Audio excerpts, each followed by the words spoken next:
Richa, you just spoke of litigation. Now, that is one area which has again caused a lot of concern amongst businesses. And of course, Finance Minister Nirmala Sitharaman did mention that the litigation aspect needs to be resolved. Yet, there are lakhs of litigations which are pending in various courts.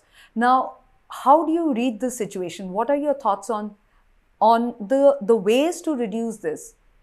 So I think the one of the main areas that we need to look at is the disputes or the clogging of the system at the CIT appeal level. Now, CIT appeal is the first appellate tribunal. There is an indicative or a recommendatory time limit given under the Act whereby they are required to resolve the cases, but it has to be strictly adhered to.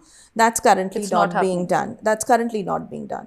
So we do not need a recommendatory time limit here. We need a strict time limit here, and we need to adhere to that.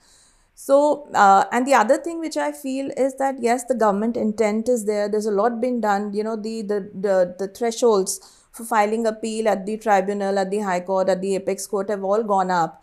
But at the CIT appeal level, I think one more thing perhaps what could be done is to take a stock of situation of the resources that are available at that level, and Which also is an issue.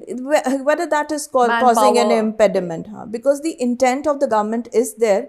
If it is not kind of reflecting at the ground level, that perhaps maybe that issue of resource augmentation also perhaps at the internal level needs to be examined. And this also impacts the MSMEs, the startups, which have already been impacted by the geopolitical, geoeconomic dynamics.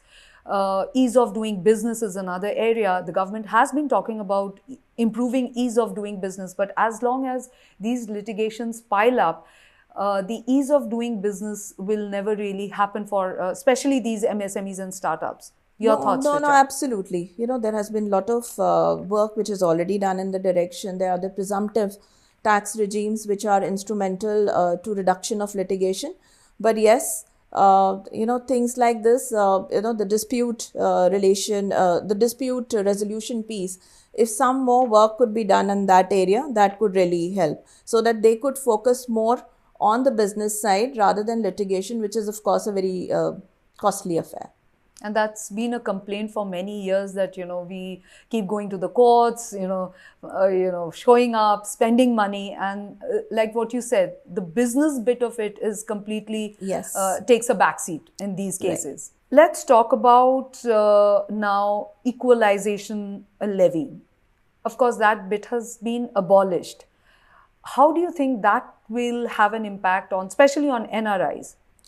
So, from a non resident perspective, one good thing that has happened because of EL going away is that they could not take credit of EL under the tax treaty framework.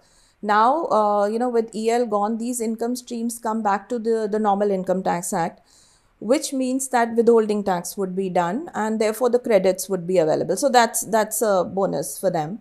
However, this also brings to light, the earlier issues that we were facing on characterization of these income streams, which were now covered under EL regime. Those issues are cropping up again. You know, whether something is royalty, FTS, or business income, those kind of issues and cases will now again crop up, and it may be useful to have some guidance on government from this on this regard.